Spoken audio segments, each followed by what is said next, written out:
Assalamu alaikum, my hello to every one of you guys. I'm so delighted, so happy to welcome you again on Feel Fast English in Wolof. In today's lesson, guys, we're gonna take a dialogue between Khadi and Bay. And that dialogue talks about the weather in the first part. And in the second part, we're gonna give you useful vocabulary to describe the weather. It is a very interesting dialogue, okay? Asalaamaaleykum mbokk yi daleen ak jàmm seen chaîne YouTube bi ngeen tàmm muy Fast English in Wolof anglais bu gaaw ci olof tey suñu leçon bés bi day nekk ab dialogue maanaam ab waxtaan boo xam ne day dox ci diggante Mbay ak Xadi ñoom seen waxtaan boobu li ñuy waxtaanee mooy climat bi mu nar a nekk waxtaan bu am solo waaye duñ sa yam sa deuxième partie ba dina la jox ay vocabulaire ay baataan yu neex yoo xam ne di nga ko mën a jëfandikoo ngir melal jaww ji danga bëgg xam dafa xiin nuñ ko waxee wala dafa tàng wala mu ngi taw seetaanal leçon bi ba mu jeex ok.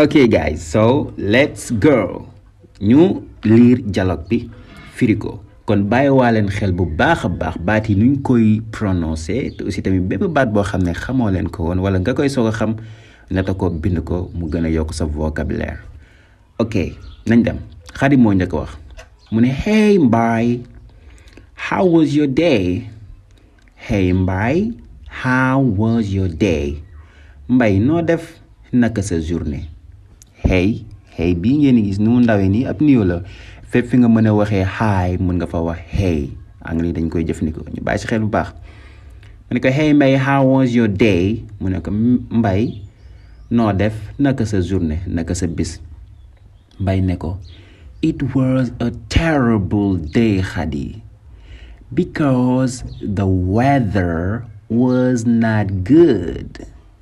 It was a terrible day Khadi mu ne ko journée bu doy waar la woon Khadi because ndaxte the weather was not good climat bi dafa neexul woon dara Khadi ne ko oh really did it rain there oh really did it rain there mu ne aha xanaa daa doon taw foofu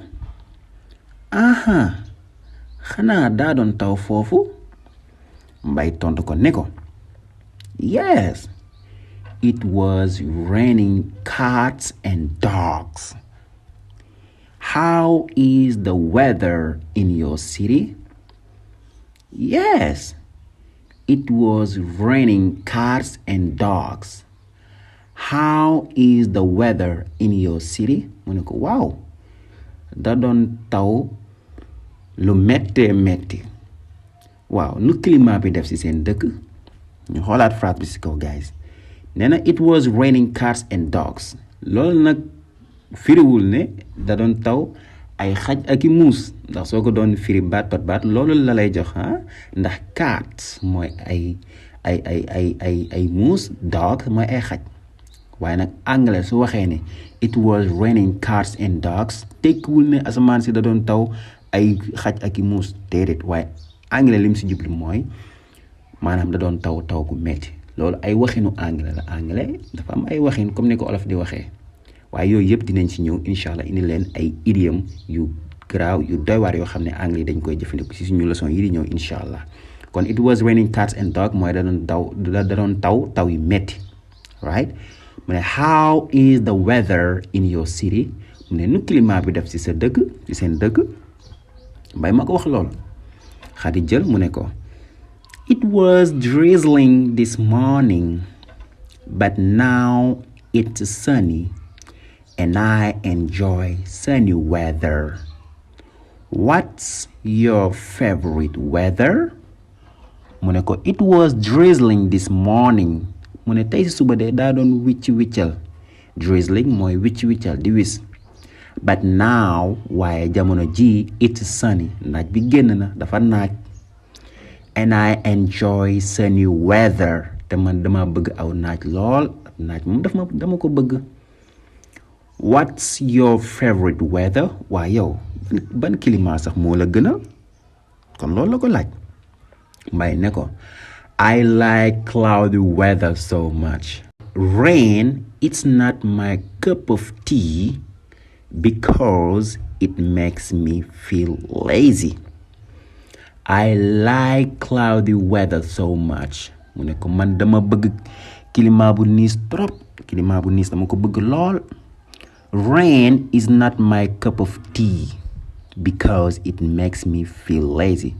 Mu ne ko taw de du samay mbir du samay affaire because it makes me feel lazy. Ndax moom kat daf may tayaloo suy taw kat damay tayal. Kon fii amaat nañ fi beneen idiom. Ndax fii nee na rain is not my cup of tea. Loolu soo ko doon firi baat da nga naan taw nekkul sama kaasu ataaya. Kon soo ko doon firi baat loolu nga koy firee ndax rain mooy taw cup of tea mooy kaasu ataaya waaye tekkiwul loolu. Anglais su waxee ne that's not my cup of tea mooy lii nekkul samay mbir daal du samay affaire maanaam dalaa neexul daal. Kon lii firiwul kaasu ataaya waaye cup of tea lu muy firi mooy loo xam ne neexul la daf la soof. Moo tax mu ne ko rain is not my cup of tea man daal taw daf ma neexul dara. Kon guys loolu moo nekk suñu dialogue bés bi waaye leçon bi yemul foofu noonu.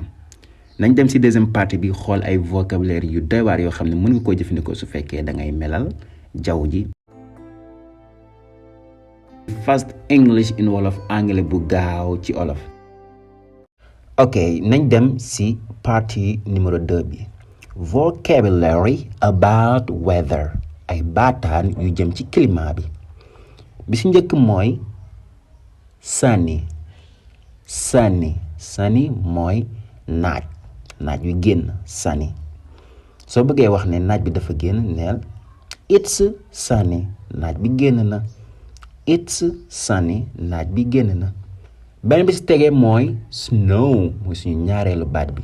Snow mooy neige glace gi di wàcc. Xëy na fii suñu réew yi miinuñ ko waaye suñu mbokk moodu yi ñuy siiw ñoom xam nañ ko baax a baax. Snow mooy neige. Soo bëggee wax mi ngi neige neel it's snowy dafa neige. It's snowy dafa neige. Rain bi moom xam ngeen ko. Rain mooy taw. Soo bëggee wax mi ngi taw neel it's raining mu ngi taw. It's raining mu ngi taw. Ba tey mën nga wax it's rainy ba tey muy firi mu ngi taw. Ñaar yëpp bu la neex wax si. Suñu ñetteelu baat bi mooy cloudy mooy asamaan si niir yi làq dem ba làq jant bi nga xam ne naaj bi du feeñ loolu la ñuy wax cloudy mooy tolloo ci olof niis right niis loolu la ñuy wax cloudy. Soo bëggee wax dafa niis neel it's cloudy dafa niis. It's cloudy dafa niis. Beneen bi ci tege ci baataan yooyu mooy xiin ni ko anglais di waxee mooy overcast mooy xiin xaw na jege tuuti ak cloudy wax naa la sànq mooy niis dem ba niir yi làq jant bi ba nga xam ne naaj bi du génn wala daanaka suy génn sax tuuti lay génn loolu mooy niis. but cloudy suñ ko waxee asamaan si day xiin ñu am njort ne xëy na kat mu taw loolu mooy overcast ba niir yi commencé ñuul tuuti loolu la ñuy wax overcast. Soo bëggee wax dafa xiin neel it's overcast. It's overcast mooy dafa xiin. Su fekkee lay duñ koy waxee lay bi nga xam ne mooy wàcc ci fajar loolu anglais moom lay wax foggy right. Soo bëggee wax mu ngi lay wala dafa lay neel it's foggy dafa lay. Suñ bëggee wax jaww ji dafa neex dal ngelaw lu neex di ñëw right loolu la ñuy wax it's mild right. It's mild mooy tey jaww ji dafa neex it's mild. There is lightning mooy mu ngi melax comme si waaj a taw yooyu noonu muy melax di sànni ay melax loolu mooy there is lightning lay wax. Fii nag anglais du wax it's lightning danaan there is lightning mu ngi melax. Su fekkee day dënnu anglais danaan there is thunder mooy mu ngi dëndu di rëlli noonu. Thunder mooy dënd. ok drizzling mooy wiccal gisoon nañ ko sànq ci dialogue bi drizzling. Soo bëggee wax mu ngi wiccal neel it's drizzling. it's drizzling mooy mu ngi wis mu ngi wiccal. Storm mooy taw boo xam ne day ànd ak ngelaw ànd ak ay dënn ànd ak ay melax ba di ànd ak yenn ngelaw yu metti yoo xam ne yenn saa sax day xaw a dëjji garab yi loolu la ñuy wax storm ngelaw lu metti taw gu metti soo bëggee wax mu ngi taw bu metti neel it's stormy mu ngi orage mu ngi taw bu metti.